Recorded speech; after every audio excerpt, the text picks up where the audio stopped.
The building sector is a key leverage point to reduce greenhouse gas emissions, as around 36% GHG emissions of the EU originate from the building stock.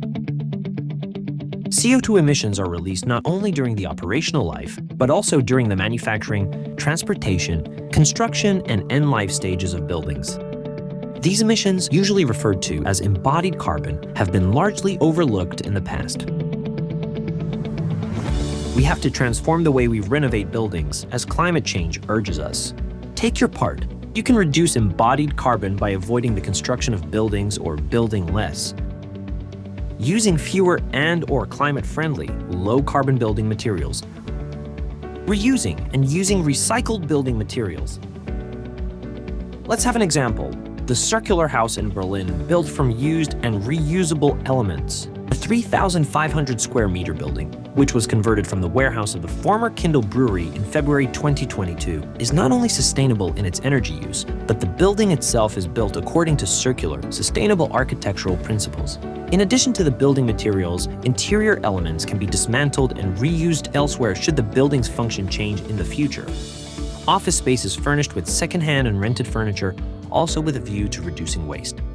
Wall openings sometimes even had to be adapted to the size of second-hand windows available.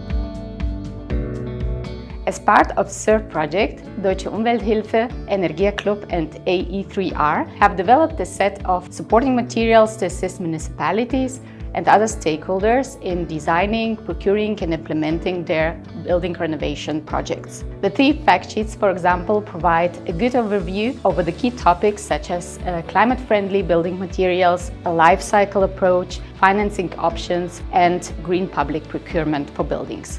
The sustainability checklist takes you step by step through the entire sustainable building renovation process by answering simple and targeted questions. The Green Public Procurement Guidelines offer an easy-to-follow advice in how to integrate green criteria into the public procurement procedure for building renovation and construction. So as the urgency for an ambitious climate action intensifies, rethinking building renovation is essential to our sustainable future.